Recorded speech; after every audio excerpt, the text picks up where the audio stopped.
Hello and welcome to dbfsi.com. My name is Amol Dete and I'm in conversation with Prasanna Lohar from DCB Bank. Prasanna has been the great innovator in the country. He has been innovating the financial system and a very well speaker.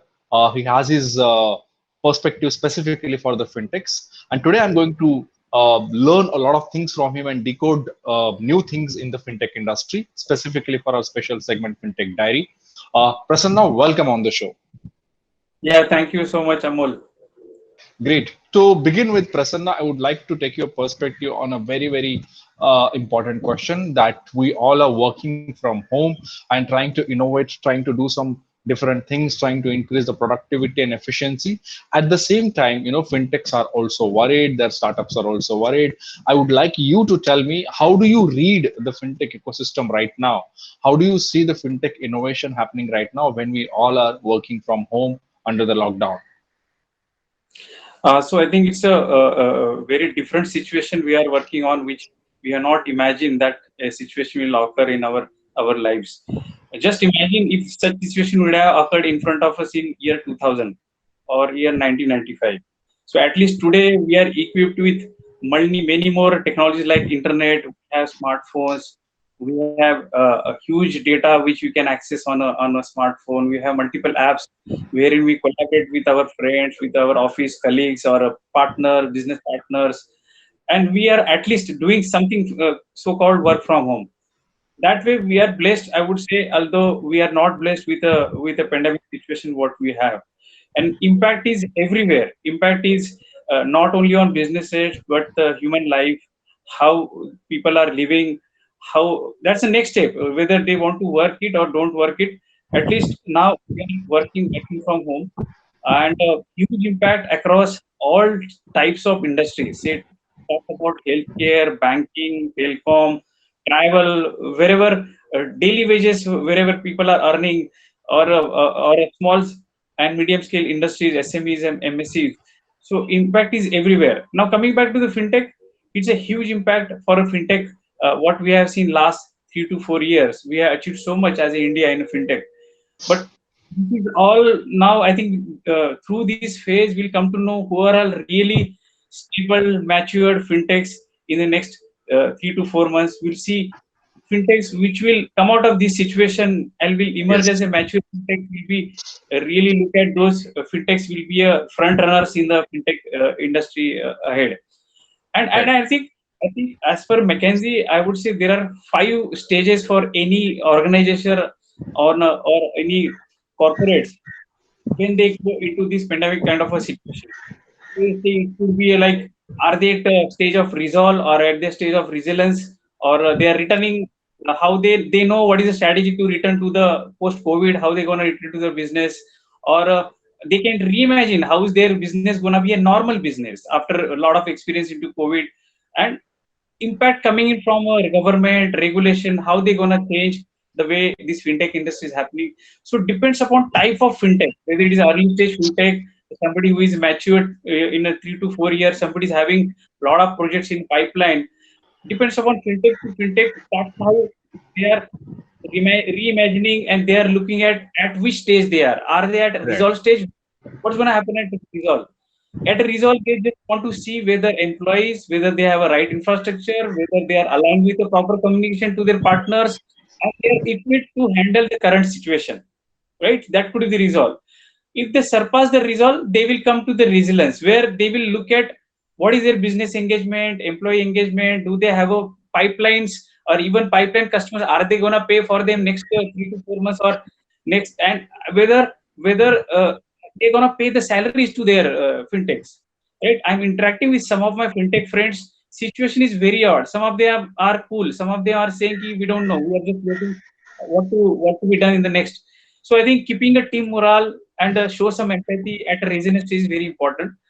Return is like that fintech already knows what he gonna do during this journey, and he already Right. knows crisis management plan, and those fintechs will be driven by very good leadership. I must say, and we have seen such fintechs like Bank Bazaar or Policy Bazaar or some of those who are into digital KYC. They know what they are gonna do, what they're gonna offer to the industry, and then let's see what's gonna do. They will Right. reimagine steps or a reformation happened. But I think because of this whole stuff, it's a big opportunity, I would say, for a fintechs to re-innovate their business model, come up with an innovative solution for these conditions. We will discuss that, like which are those fintechs will survive, which are those fintechs has a opportunity to really work with the banks or other BFSI entities. So primarily, I would say most of the fintechs are at resilience. They have surpassed that work from home. Everybody knows what to do, what not to do. But in between resilience and return, they have to really create a good crisis management plan for the next 2 to 3 months. Yeah. Right, Prasanna, I will take your perspective specifically on what fintech should do a little later. But since you Yeah. are talking to the fintechs and trying to understand what they're doing, and on the other side, it's been almost a month since we have under the lockdown and started working from home. So we have now realized what the situation is, and we have absolutely analyzed well how it is going to be. Obviously, you cannot make 100% prediction, but at least we have got an idea how the situation will be. So what I want to learn from you here, Prasanna, is what is the sense that you're getting from fintechs? How affected they are by this lockdown, and what are the major challenges and impacts they are seeing right now? As I already said, fintechs are primarily impacted by COVID. The major areas like their businesses are impacted. They need to see the sustenance methods or sustenance ways in future. They don't know how to deliver their projects. Most of them, their timelines has differed because employees are not there, are there, infrastructure is there, not there, whether customer is participating to their exercises or not there. Certainly, the infrastructure wise, they are now impacted. They don't know like how to really get into that particular mode. So, to say, so I think there will be huge impact on a fintech journey, and we'll see those fintechs who are going to be successful will be very much matured and successful fintechs to us. So coming back, it's very difficult time for a fintechs considering many aspects. Say for example, fintech startup looking for a funding, it might not be right time. They may have to postpone that stuff. Fundraising will be more tougher. Even if funds are available, VCs are not open to really clear those funds.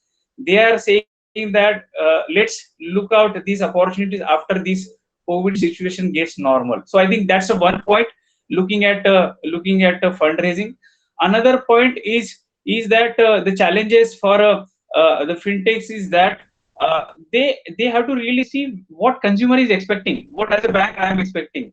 If they are working on some kind of an opportunity, some kind of a fintech which is not relevant to the need of a bank right now, they really to reform their business model. They have to really see what is there. Third thing, like what they are facing, that impact of job, employee fear. Most of the fintech employees are not are not safe enough. They don't feel comfortable because they already know how they are surpassed the last 3 4 years for them.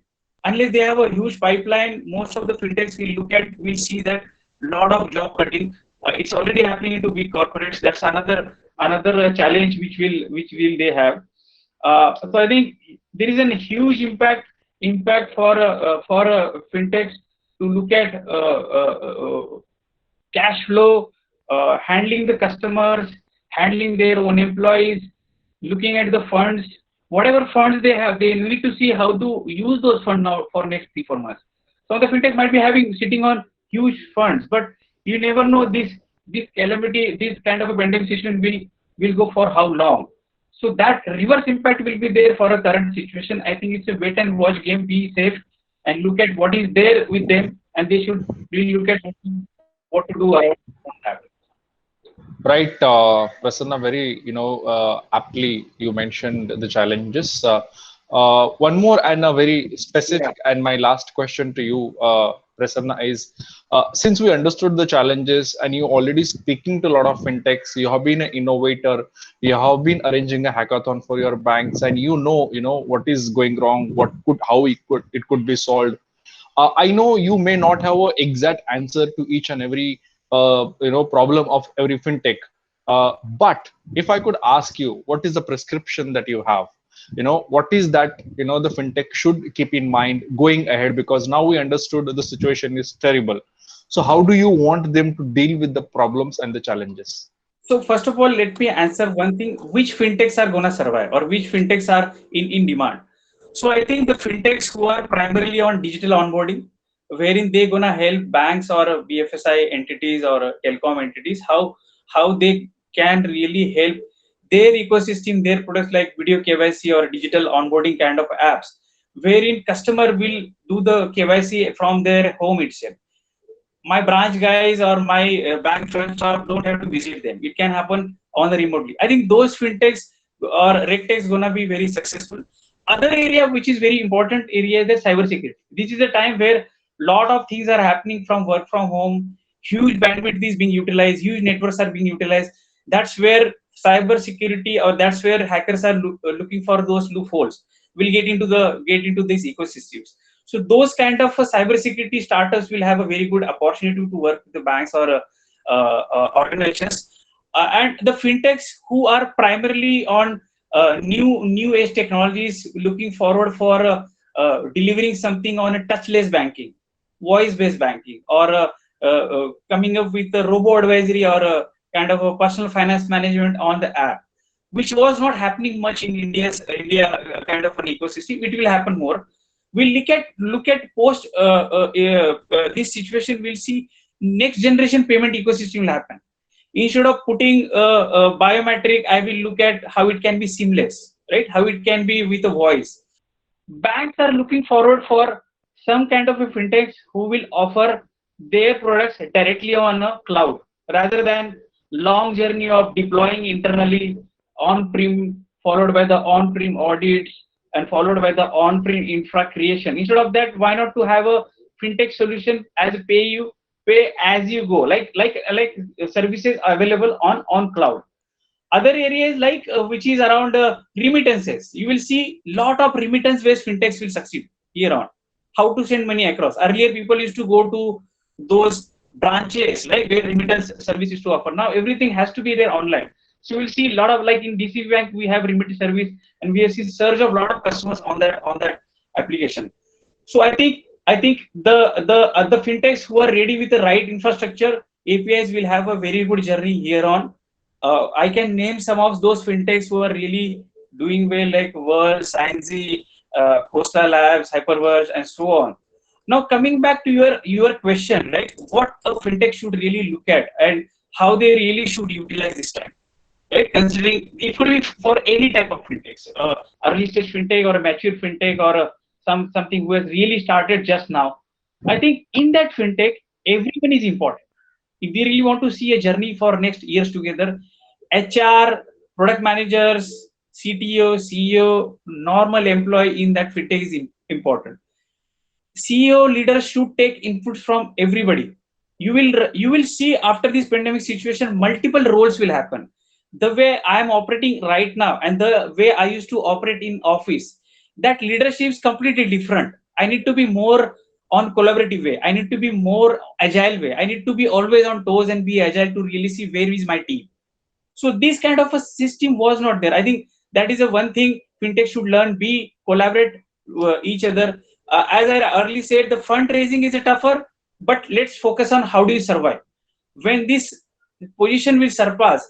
Are you ready for that fundraising? Are you ready with your pitch? Are you ready with that presentation?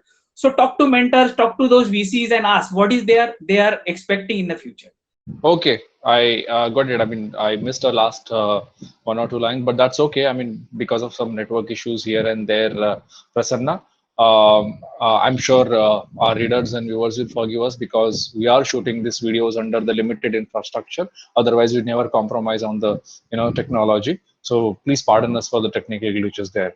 And thank you so much, Prasanna, for sharing your very important thoughts and giving a perspective to the fintechs. Those who are, I'm sure, the fintechs, those who are watching FinTech Diary, this particular show, will get a good benefit out of the prescription that you have shared with us. Thank you so much, Prasanna, for the comprehensive insights, and thank you, my dear viewers and the readers, for staying connected to ETBFSI.